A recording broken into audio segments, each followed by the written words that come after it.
My fiancé James, 28, and I, 26, recently celebrated our engagement, filled with excitement for our forthcoming wedding and the life we would build together.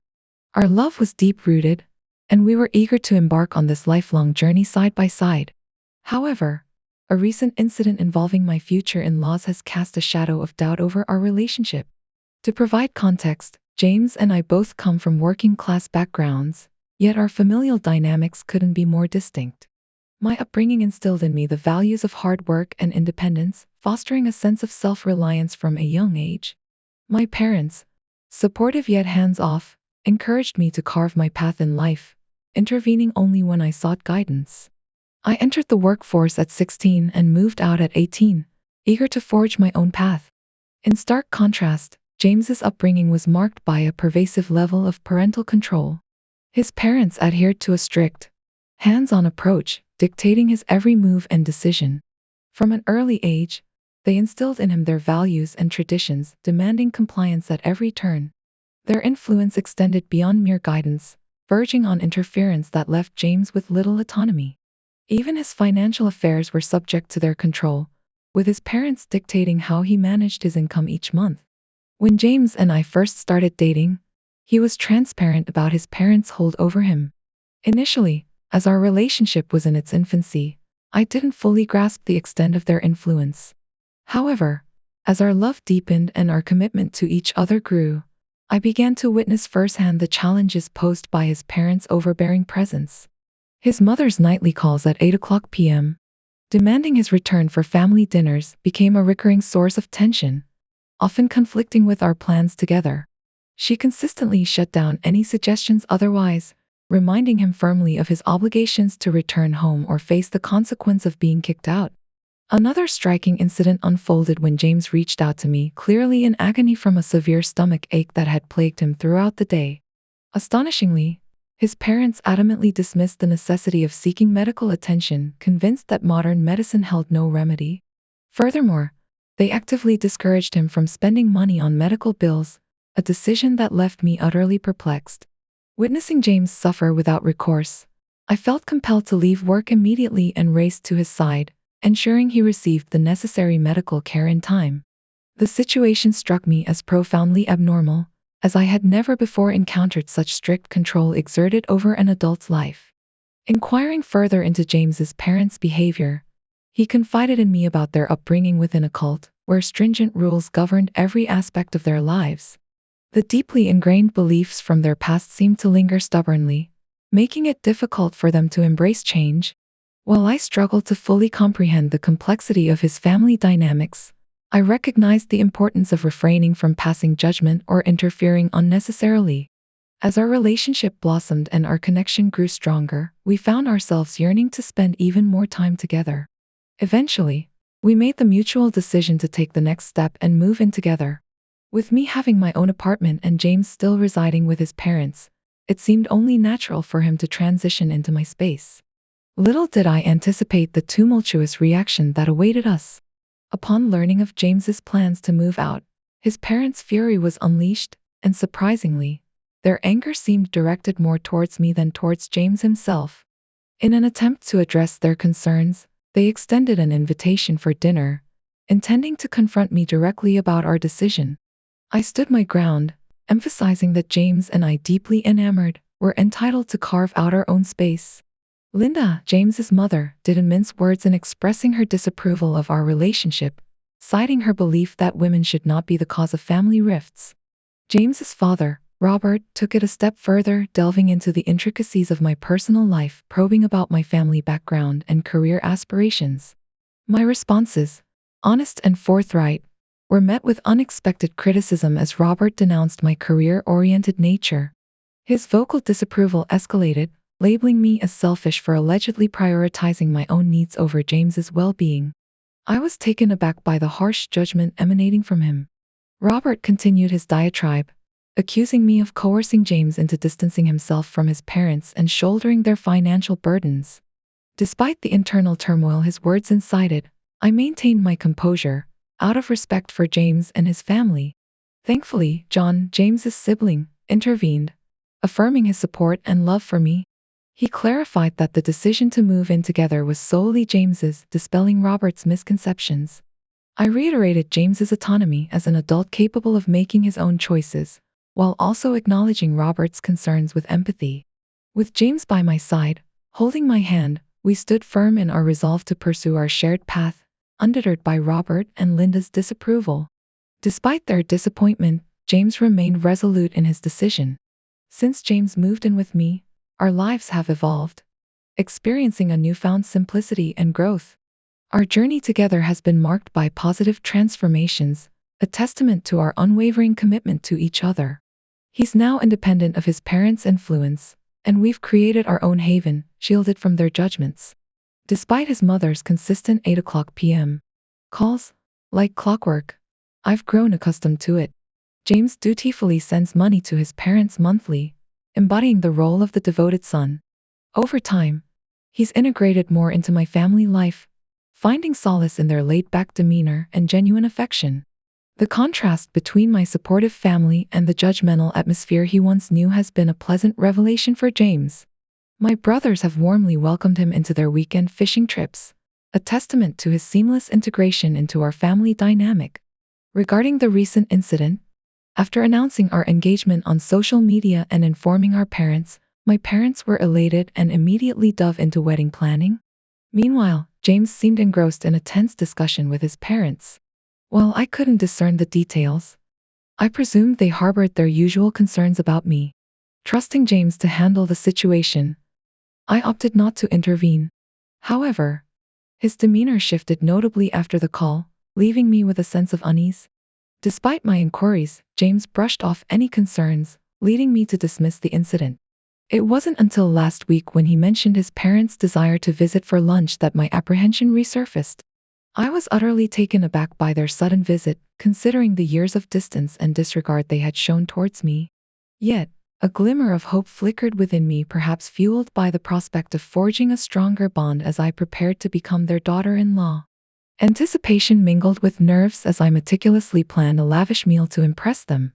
On the appointed day, I took a leave of absence from work, dedicating myself to crafting an extravagant feast. Each dish was carefully curated, from the hearty lasagna to the succulent roasted vegetables, all culminating in a decadent chocolate cake for dessert. My intention was not merely to showcase my culinary prowess but also to assuage any doubts they might harbor about my ability to care for James in the future. As they stepped into our home, I greeted them warmly, eager to bridge the gap that had existed between us. Yet, their demeanor was stiff and standoffish, their eyes sweeping across our surroundings with thinly veiled disapproval. James seemed unusually tense, a palpable undercurrent of anxiety threading through the air.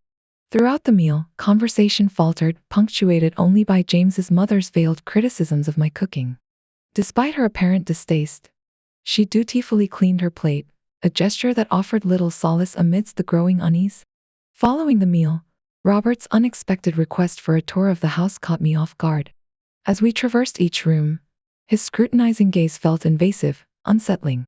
And then, in the confines of our living room, he broached a subject that left me reeling. Clearing his throat, Robert delicately broached the topic of my finances, a request that struck me like a bolt from the blue. My initial disbelief quickly gave way to a sense of unease as I grappled with the implications of his demand.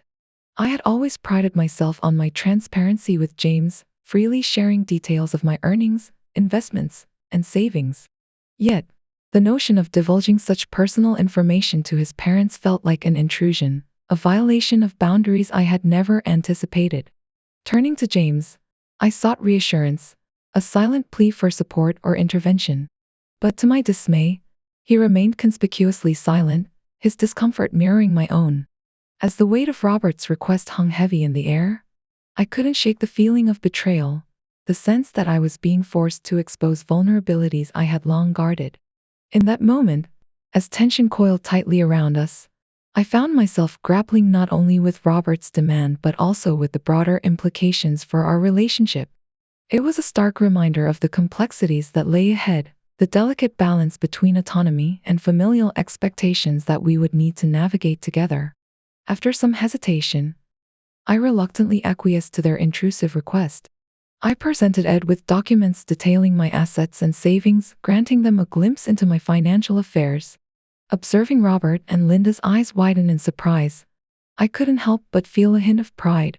Years of diligent work since the age of 16 had allowed me to amass a significant amount of savings, showcasing my dedication and perseverance. I hoped this would assuage their concerns about our future together. However, little did I know what would transpire next. To my bewilderment, the situation took an unexpected turn. After scrutinizing my financial records, Robert and Linda shockingly demanded that post-marriage, I relinquish full control over my finances. My brows furrowed in confusion as their words sank in. They explained that, in their family, women don't manage their finances, so I should allow them to take care of us for our own benefit. The absurdity of their demands left me speechless. Seeking further clarification, I was taken aback when Robert boldly declared that, as his son's future wife, I was to adhere to their family's tradition of the husband being in charge of all financial matters. Stunned, I turned to James, expecting him to intervene, only to find him sitting quietly. When I implored him for his input, to my astonishment, he seemed unfazed, stating that his parents wished to guide our lives. Linda then proposed that they move in with us after marriage, suggesting that I could care for them like any dutiful wife. Robert nodded in agreement, further suggesting that I quit working after marriage, citing my savings as sufficient to sustain us until James found a better opportunity. Shocked, I sat there with my mouth agape as Linda continued outlining her vision for our wedding, insisting it be held in a church or she wouldn't attend. With each passing moment, my frustration grew, exacerbated by James's frustrating passivity. Pleadingly, I looked at him, torn between respect for my in-laws and standing up for myself. To my dismay, he appeared to dismiss my concerns, whispering that his parents only wanted the best for us and that he had no issues with their demands. Unable to tolerate their words any longer, I took matters into my own hands. With a blend of firmness and respect, I addressed Robert, asserting that I had earned my money and would not relinquish control under any circumstances, regardless of whom I was marrying. With a composed demeanor, I emphasized that decisions about our finances and living arrangements were a mutual concern between James and me. Regarding their proposal to move in with us, I suggested that we consider it in the future as needed, while also upholding our independence and privacy as a married couple. Linda scolded me for speaking out, insisting that women in their family didn't question their elders. Robert chimed in, stating that as I was marrying their son, I needed to abide by their living rules. He even expressed the belief that modernity had corrupted my womanhood and that I should be more obedient. In response, I questioned why he wasn't working and dependent on his son for money if he believed in traditional gender roles dictating that men should be the breadwinners. This seemed to agitate everyone, and Robert began to yell about my disrespectfulness. James shot me a disapproving look, insisting that I couldn't talk to his father that way. Frustration and desperation engulfed me as I realized that I could never live under their suffocating control. What was particularly infuriating was James's refusal to stand up for me in front of his parents, while they continued to disrespect me and discuss stripping away my financial independence. He appeared to have undergone a drastic change, and I had no assurance that he would support me after our marriage. In a final plea, I asked James if he genuinely supported his parents' stance. After a deep breath, James expressed his desire to start a family with me after marriage but insisted that if I continued working, our children would turn out like me. I stared at him in disbelief as he argued that our kids wouldn't respect him if they discovered I earned more, insisting I should abandon my career to prioritize our family. Robert and Linda nodded in agreement, compounding my frustration and disbelief. It was incomprehensible to me that James would prioritize outdated expectations over our relationship. Feeling betrayed, I struggled with the realization that he endorsed his parents' regressive views. Unable to accept a future where my independence was compromised, I took a deep breath and, with a heavy heart, uttered the words, "I want to call off the wedding." Disbelief painted Robert and Linda's faces as my words sank in. Immediately, they shifted blame onto me, lamenting the shattered vision of their perfect family and demanding my compliance with their traditions and rules without question. Unyielding, I insisted James and his parents leave my house, threatening to involve my family and the authorities if they refused. Though James pleaded, I stood firm, ultimately escorting them out. Since the incident, I've grappled with overwhelming guilt, yet I know deep down I've taken a stand for myself. Am I the antagonist for ending my engagement because I refused to relinquish my financial freedom?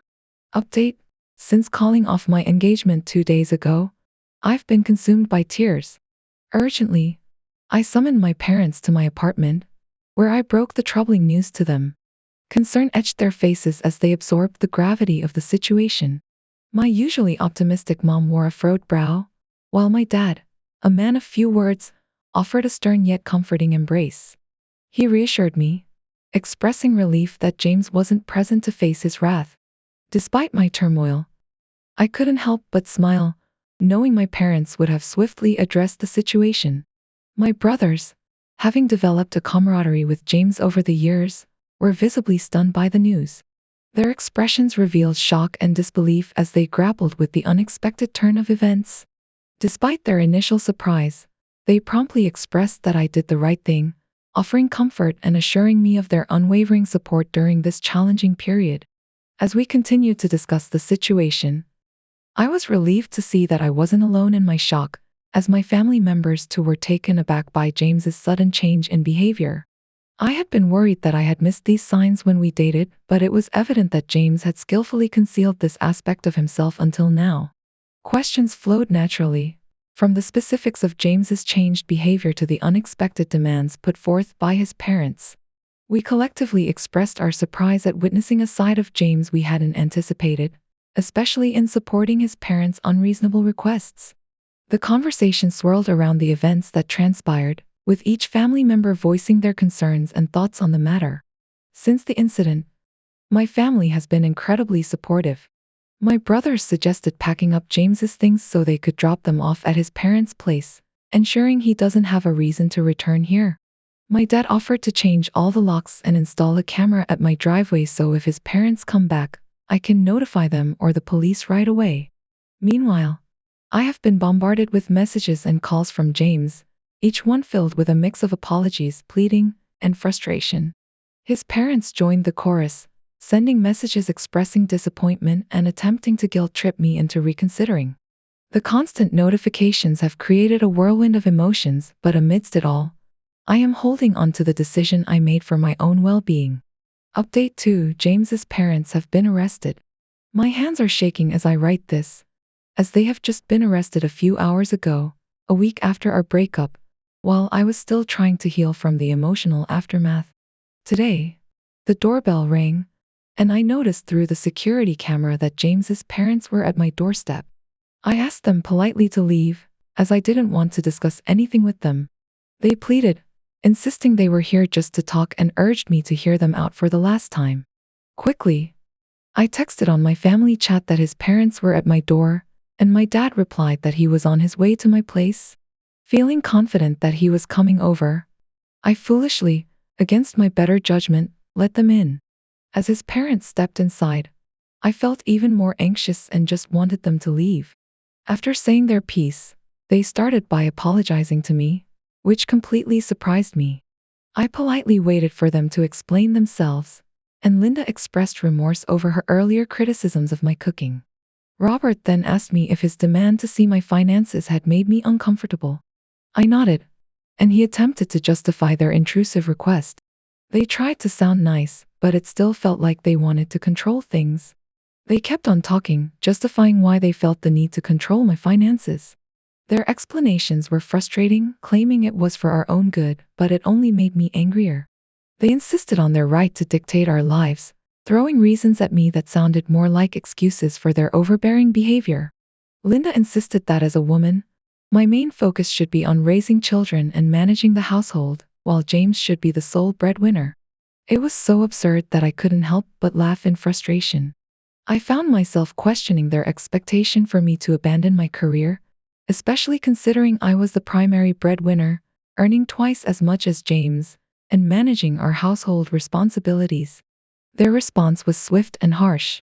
Robert erupted in anger, asserting that James should focus on earning, while my sole concern should be the kitchen. I felt a surge of rage, on the brink of giving him a piece of my mind. In that tense moment, my dad rushed in, bringing with him a wave of relief. Concern flickered in his eyes as he observed my expression, sensing once again that James's parents were pressuring me. Greeting them with a stern nod, my dad wasted no time in cutting to the chase. He bluntly asked what they were doing here. Robert explained their intent to discuss the situation at hand, but my dad's revelation that I had already called off the wedding halted their plans. Linda attempted to maintain composure, offering an explanation that James and I had invested significant time in our relationship, making my abrupt decision irrational. She insisted their concerns were rooted in love for James and our future together. Robert echoed her sentiments, emphasizing their adherence to traditional values.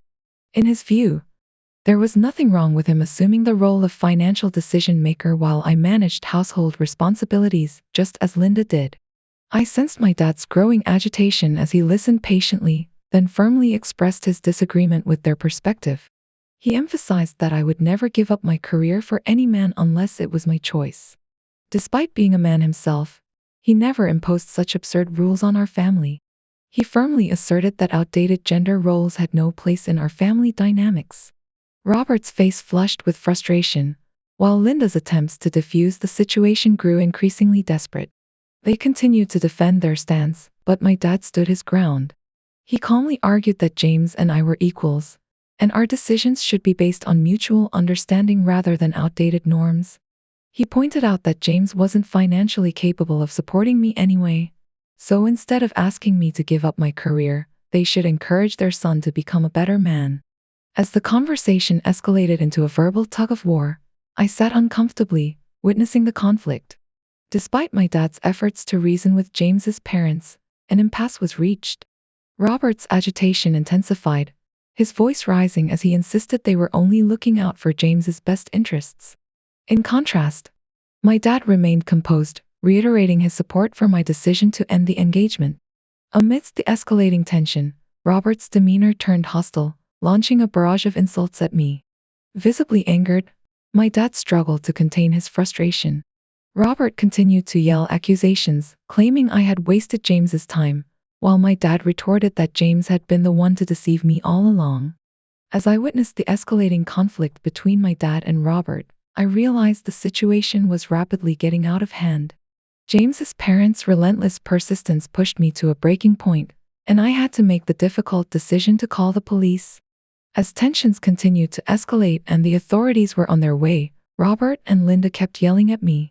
When the police arrived, I urgently asked them to remove James's parents to ensure everyone's safety. Their visit left me deeply unsettled, and witnessing their aggressive behavior only intensified my emotions. In the midst of this turmoil, I found solace in the support of my family. My mom, upon hearing about their arrest, offered to stay with me for the next few days.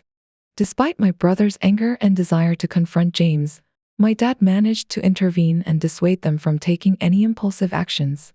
After the events of the day, James has been relentless in calling me, but I currently lack the emotional energy to engage with him and need time to recover from the intensity of the situation.